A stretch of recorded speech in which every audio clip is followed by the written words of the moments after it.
ছাত্র জনতার অভ্যুত্থানের মুখে পদত্যাগ করে বাংলাদেশ ছেড়ে ভারতে গিয়ে অবস্থান করছেন সাবেক প্রধানমন্ত্রী শেখ হাসিনা।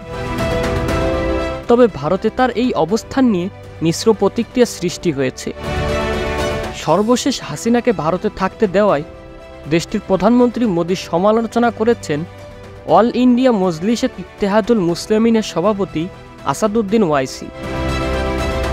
বৃহস্পতিবার TV9 ভারতবর্ষকে দেওয়া এক সাক্ষাৎকারে বাংলাদেশ নিয়ে প্রশ্ন করা হয়েছিল হায়দ্রাবাদ থেকে 5 বারের নির্বাচিত সংসদ সদস্য ওয়াইসিকে। এ সময় প্রধানমন্ত্রী মোদীর সমালোচনা করে তিনি বলেন, কেন মোদী সরকার বাংলাদেশের জনগণকে সমর্থন করছে না, কেন তারা একজন ক্ষমতাচ্যুত নেতাকে সমর্থন করছে।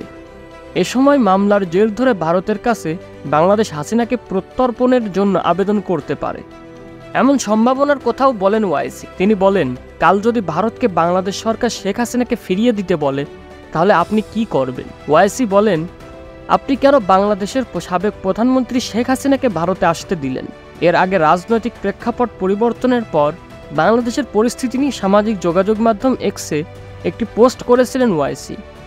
8 আগস্টের এই পোস্টে সংখ্যালঘুদের উপর হামলার খবর নিয়ে উদ্বেগ প্রকাশের পাশাপাশি হিন্দুদের বাড়িঘর ও মন্দির রক্ষায় মুসলিমদের এগিয়ে আসার প্রশংসাও করেছিলেন তিনি। ওয়াইসি লিখেছিলেন, বাংলাদেশের সংখ্যালঘুদের উপর হামলার খবর উদ্বেগজনক।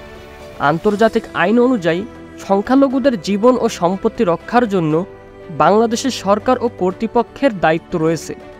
এমন খবর আছে, দেশের সংখ্যাগরিষ্ঠ মুসলিম সম্প্রদায়ের অনেকেই সংখ্যালঘু হিন্দু সম্প্রদায়ের বাড়ি এবং উপাসনালয়গুলো রক্ষা করছে।